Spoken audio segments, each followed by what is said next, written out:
Welcome दोस्तों, आप सभी का स्वागत करता हूँ टीम प्रेशा में। जिस तरह से आपने इस वीडियो को देखा है, यहाँ पे एक बात तो क्लियर हो जाती है कि बादल का फटना कोई भूकंप और ज्वालामुखी से कम नहीं है। क्योंकि जब कभी भी बादल फटता है तो उस टाइम पे डिजास्टर और जहाँ पे जान और माल दोनों की भी हानि आपको देखने को मिलती है। एक ऐसा नेचुरल फिनोमिना है जिसे हम रोक नहीं सकते हैं, पर हाँ कहीं ना कहीं जो है इंसान इसके लिए रिस्पॉन्सिबल है। और आप देख पा रहे हो कि भारत का जो हिमालयन रीजन है, जो उसके नीचे बसा हुआ है, वहां पर अक्सर आपने देखा होगा कि कई गांव जो वैसा बादल फटने की वजह से मलबे के अंदर दब जाते हैं, लोगों की जिंदा लाश के रूप में ही भाई साहब उनकी समाधि बन जाती है। पर क्या होता है बादल फटना? ऐसे कौन से नेचुरल फिनोमिना और कौन से ऐसी प्रक्रियाएं वहां पर आपको देखने को मिलती है कि जिसकी वजह से इतनी सारी बारिश, पूरा का पूरा बादल ही मान लीजिएगा जमीन पर आ जाता है? तो इसी के बारे में पूरी जानकारी हम जानने वाले, तो आखिर तक बने रहेगा। आपके एग्जाम पॉइंट ऑफ व्यू ये टॉपिक इंपोर्टेंट हो सकता है। तो सबसे पहले मैं आपको बताना चाहूंगा कि अगर मैं IMD माने कि इंडियन मेट्रोलॉजिकल जो डिपार्टमेंट है, माने कि जो हमारा भारत का जो वेदर डिपार्टमेंट है, उसकी ओर से इस बादल के फटने की प्रक्रिया को एक प्रकार से डिफाइन किया गया है। डिफिनेशन इस तरह से बताई गई है कि किसी अगर भौगोलिक क्षेत्र में, अगर मान लीजिए किसी हमारे इंडियन ज्योग्राफिकल रीजन में, अगर मान लीजिए जिसका एरिया लगभग 20 से 30 किलोमीटर स्क्वायर का है, उस पर्टिकुलर एरिया में बहुत कम समय में लगभग 100 मिलीमीटर इतनी अधिक वर्षा अगर होती है, वो भी एक घंटे के अंदर, 20 से 30 किलोमीटर स्क्वायर के एरिया में लगभग एक घंटे के अंदर लगभग मान लीजिए 100 मिलीमीटर, माने कि लगभग मान लीजिए 10 सेंटीमीटर, कितना जी? 10 सेंटीमीटर इतनी भारी वर्षा अगर होती है तो उस प्रक्रिया को बोला जाता है बादल का फटना। क्या होता है? बादल का फटना, जिसे हम क्लाउड बस्टिंग भी बोलते हैं। पर क्या डेफिनेशन से ये सब कुछ समझ में आ जाएगा? ये तो हमने बादल के फटने के बाद जो प्रक्रिया होती है उसको हमारे IMD ने जो है डिफाइन किया है, पर एक्चुअल में बादलों में कौन सी प्रक्रिया होती है, मैं अभी वो आपको समझाने वाला हूं। तो सबसे पहले इसे अगर समझना है तो एक भयानक मंजर जो अभी अभी हमारे भारत में हुआ है, उसे एक बार आप देख लीजिएगा, आपको समझ में आ जाएगा कि बादल के फटने जैसी जो प्रक्रिया है, इसे क्यों समझना और क्यों इसे जो है हम नजरअंदाज नहीं कर सकते हैं। यह अभी अभी हमारे भारत में उत्तरकाशी में हुई एक घटना है, जहां पर आप देख पा रहे होंगे कि हजारों लोग जो इस मलबे के अंदर दब गए। आप यहां पर देख पा रहे हो पूरा का पूरा मलबा जो एक साथ बारिश की वजह से अचानक से, जैसे कि मान लीजिए कोई डैम टूट गया हो, वहां से जिस तरह से बारिश और पानी मलबा एक साथ बहकर आता है, वैसे ही घटना जो है अभी अभी हमारे उत्तर भारत में देखने को मिली। और वहां पे आप देखकर चौंक जाओगे कि वहां पे रहने वाले लोगों को कुछ सेकंड का ही समय मिला होगा, जहां पर केवल उन्होंने मंजर देखा और वैसे ही जीवित ही उनकी समाधि बन गई। तो आइए इसी फिनोमिना को आज हम आपको समझाने वाले हैं कि क्यों इतनी अत्यधिक बारिश हो जाती है कम समय में। पर उसके पहले जो हमारी एक वाटर साइकिल है, मान कि जो हमारी एक जल चक्र जिसे बोलते हैं, उसे समझना जरूरी है। जब तक ये आपको समझ में नहीं आएगी, वो प्रक्रिया भी आपको समझ में नहीं आएगी। इन जनरल अगर मैं वाटर साइकिल की बात करूंगा तो हमने बचपन से पढ़ते आए हैं कि सागरों में, हमारे नदियों में, हमारे पेड़ों में जो बाष्प होता है, जो पानी होता है, वो सूरज की किरणों से उसकी बाष्प होती है। और ये बाष्प जो होती है भाई साहब, ये हल्की होने के कारण जो है ऊपर उड़ती है। कैसी होती है? ये हल्की होने के कारण जो है ये ऊपर उड़ती है। और हमने ये भी पढ़ा है कि जो हीट होती है, जो हमारी ऊष्मा होती है, वो हमेशा हाई टेम्परेचर से लो टेम्परेचर की तरफ बढ़ती है। तो यही एक कारण है कि उड़ती हुई जो हवा है, जो गर्म है, कैसी है? गर्म हवा है। ये गर्म हवा ऊपर ही ऊपर एक ऐसे एरिया की तरफ बहती है जहां पर आपकी ठंड हवा या आपको भाई साहब वहां पे कम तापमान जो है वहां पे देखने को मिलता है।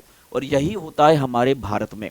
आपने अक्सर अगर मैं देखा होगा कि हमारे भारत के दक्षिण भाग में, अगर आपको इसका ज्योग्राफिकल रीजन अगर आपको बताऊं तो आपको समझ में आ जाएगा कि अगर हमारे भारत का ज्योग्राफिकल रीजन आप देख पा रहे होंगे, तो यहाँ पर आप देख पा रहे होंगे कि यहाँ पर ये जो पूरा का पूरा भाग आपको नजर आ रहा है, ये दक्षिण में पूरा का पूरा सागर है।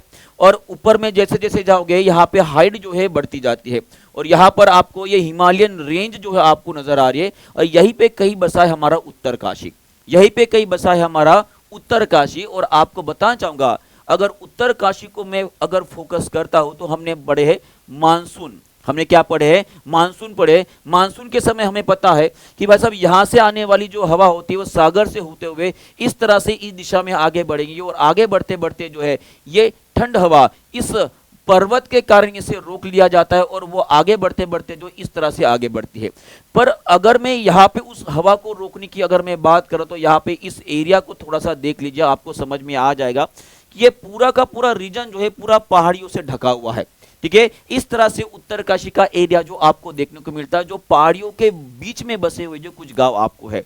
और यही वो कारण है कि जब कभी भी यहाँ पे वर्षा होती है बहुत ही ज्यादा भारी वर्षा होती है। और इसमें कारण का अगर डेप्थ में जानना चाहूंगा तो अभी मैं आपको समझाना चाहूंगा, सब लोग ध्यान देंगे। तो ये तो नॉर्मल चीज होगी, पर अगर मैं इसके ज्योग्राफी रीजन की बात जैसे मैंने बताया वो भी आपको समझ में आ गया कि इस तरह से हमारा ज्योग्राफी रीजन आपको दिखा दे रहा है। यहाँ पे सागर, यहाँ पे महासागर बराबर है, वहां पे पर्वत आपको नजर आ रहे हैं। और उसी तरह से इन पर्वतों की रीजन में एक प्रकार की वर्षा होती है जिसे हम ओरोग्राफिक प्रेसिपिटेशन या ओरोग्राफिक रेनफॉल भी बोलते हैं, या इसे हम पर्वतीय वर्षा के नाम से जानते हैं। एक्चुअल में होता क्या है, सब लोग यहाँ पर अभी मेन कंसेप्ट पे हम आने वाले हैं। एक्चुअल में होता यूं है कि महासागरों से उठने वाली जो गर्म हवा होती है भाई साहब ये पर्वतों की तरफ बढ़ती है जहाँ पे ठंड हवा, और यहाँ पे जो है भाई साहब आपका ठंड हवा यानी कि कम टेम्परेचर होता है। और यहाँ पर जब ये बढ़ रही है तो ये यहाँ पे हॉरिजॉन्टल अगर बढ़ रही है, समांतर अगर बढ़ी तो इसका कोई टेंशन नहीं है, ये बढ़ती रहेगी। पर एक बात आपको ध्यान में रखना है कि इस हवा का जो टेम्परेचर है ये टेम्परेचर होता है आपका ज्यादा।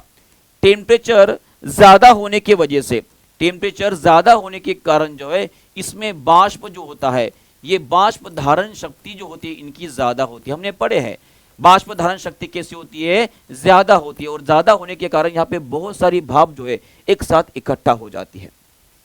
अब ये बढ़ रही है, पर्वतों की तरफ जा रही है, जा रही है, जा रही है। जैसे जैसे ये पर्वतों के ऊपर जाते हैं हमारी उत्तर भारत की तरफ बढ़ रही है, हमारा हिली रीजन जो है भाई साहब उसकी हाइट बढ़ती जा रही है। तो ये वैसे वैसी हवा जो है ऊपर जा रही है, ऊपर जा रही है, ऊपर जा रही है, ऊपर जा रही है।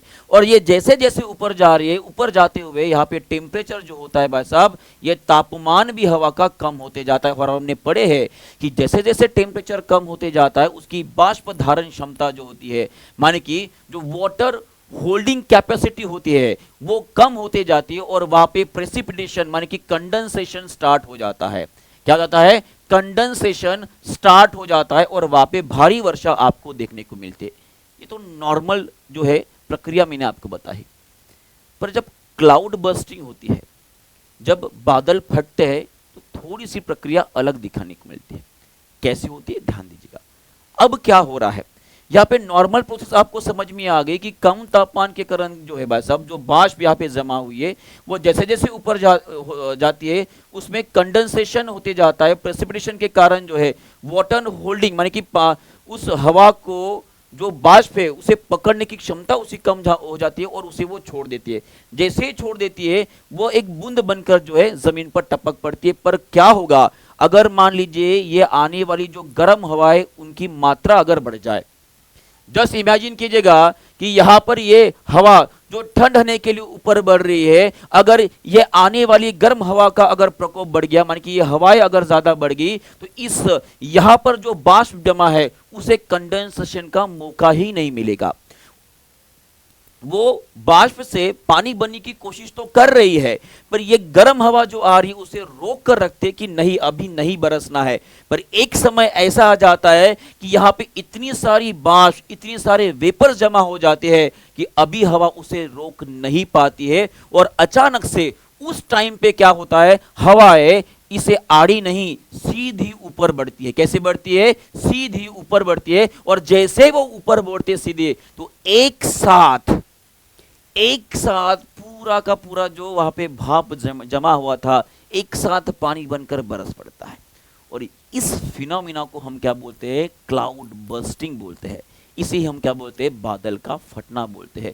और यही बादल का फटना, इस तरह से विनाशकारी घटनाएं जो है हमारे भारत में लगातार होती जा रही है। और यही वो एक कारण भी है कि जिसके कारण जो है हमारे उत्तर भारत में रहने वाले जितने भी लोग हैं उनकी जान और माल हमेशा जाते रहते हैं, उनका नुकसान होते ही रहता है। पर मैं आपसे एक सवाल पूछना चाहूंगा, क्या यहाँ पे किसी इंसान का कोई दोष है? जी हाँ, मैं आपको बताना चाहूँगा, जैसे मैंने आपको बताया है कि ये गर्म हवाएं जो बहना है अभी भाई साहब, ये ज़्यादा हो गई है। पहले के टाइम में या पहले के समय में ऐसा नहीं होता है, पर जैसे जैसे ग्लोबल वार्मिंग बढ़ रहा है, ये गर्म हवा बहने का जो समय है वो बदलते जा रहा है और उनकी गति जो है वो भी बढ़ते जा रही है। और उसी का कारण है कि पिछले लगभग 5 सालों में इतनी सारी घटनाएं हो चुकी है हमारे उत्तर भारत में कि वहाँ पे हजारों लोगों ने अपनी अभी तक जान जो है वो गंवा चुके हैं। तो आप सभी से मेरा एक सवाल रहेगा, क्या हम इसमें कुछ कर सकते हैं? क्या आप कुछ कर सकते हो? या आने वाली बरसात में क्या एक पेड़ लगाकर या एक परिवार में एक पेड़ लगाकर हम ये बता सकते कि हम इन्वायरमेंट की थोड़ी बहुत तो फिक्र करते हैं? और क्या हम एक नए जीवन की, एक अच्छे जीवन की थोड़ी सोच भी रख पाएंगे? कमेंट बॉक्स में आपके विचार जरूर रखिएगा, क्योंकि ये घटनाएं आने वाले समय में और बढ़ेगी और इससे होने वाली जो जान और माल की हानि है और भी बढ़ेगी। और इसे रोकने का एक ही उपाय है, हम ज़्यादा से ज़्यादा प्लांटेशन करें। ग्रीन वार्मिंग, जो ग्लोबल वार्मिंग है उसे हम कम करेंगे और ग्रीन रिवॉल्यूशन लाएंगे। बस यही एक रास्ता है। आशा करता हूँ ये पूरा कंसेप्ट आपको समझ में आ गया है। ऐसे और कंसेप्ट के लिए आप जो है कमेंट बॉक्स में अपनी राय ज़रूर रखिएगा और आप क्या समझना चाहते हो वो भी ज़रूर लिख दीजिएगा। और टीचिंग परीक्षा को लाइक करने के साथ साथ, टीचिंग परीक्षा को सब्सक्राइब करने के साथ साथ जो है वीडियो को लाइक और शेयर भी ज़रूर कर लीजिएगा।